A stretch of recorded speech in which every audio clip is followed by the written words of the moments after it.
नमस्कार, मैं हूं निवेदिता शुक्ला। 2019 लोकसभा चुनाव बेहद नजदीक हैं और हर एक पार्टी ने चुनावी मैदान में उतरने के लिए कमर कस ली है। कोई गठबंधन का सहारा ले रहा है तो कोई अपने कार्यकाल की उपलब्धियों का, जिसे जनता के बीच पहुंचाना तो जरूरी है ही, साथ ही अभी जितना समय बचा है उसे भरपूर तरीके से इस्तेमाल करना भी जरूरी है, जिससे समाज के हर तबके को सरकार के कामकाज के बारे में पता हो, जिसके लिए सरकार ने अपने सांसदों और विधायकों को भी अलर्ट कर दिया है।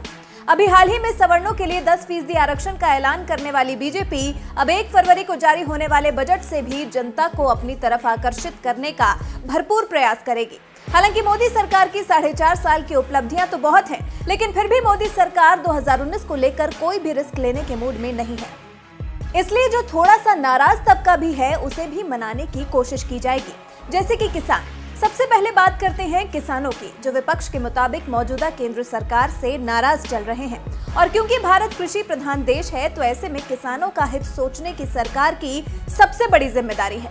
सूत्रों के मुताबिक इस बजट में सरकार किसानों को खेती के लिए हर सीजन में 4,000 रुपए प्रति एकड़ की दर से आर्थिक मदद दे सकती है, जो रकम सीधे किसानों के खातों में भेजने पर भी विचार चल रहा है।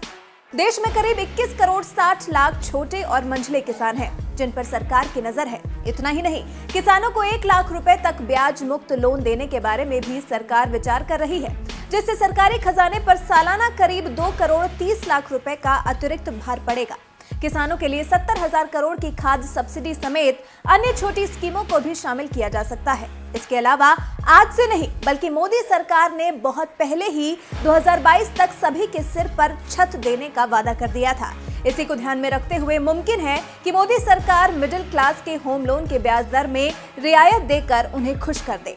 साथ ही जीएसटी के जरिए भी घर खरीदने वाली मिडिल क्लास फैमिलीज को मोदी सरकार फायदा पहुंचा सकती है। इसके अलावा अंडर कंस्ट्रक्शन फ्लैट, जिन पर अभी 12% जीएसटी लगता है, उसे 5% जीएसटी दायरे में लाया जा सकता है। अगर ऐसा होता है तो खासकर मिडिल क्लास फैमिलीज का घर का सपना आसानी से पूरा हो सकेगा।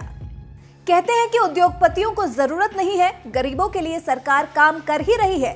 पिस जाती है तो मिडिल क्लास फैमिलीज। इसी बात को ध्यान में रखते हुए मोदी सरकार इस अंतरिम बजट में आयकर छूट की सीमा बढ़ाकर मिडिल क्लास को खुश कर सकती है। इसे 2.5 लाख से बढ़ाकर 3 से 5 लाख रुपए तक किया जा सकता है।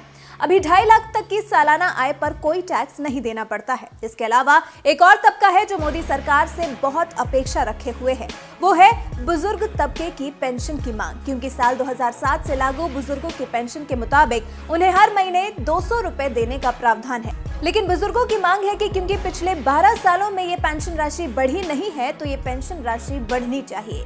कई संगठनों ने महंगाई के हिसाब से बुजुर्गों की पेंशन बढ़ाकर करीब 3,000 रुपए करने की मांग की है।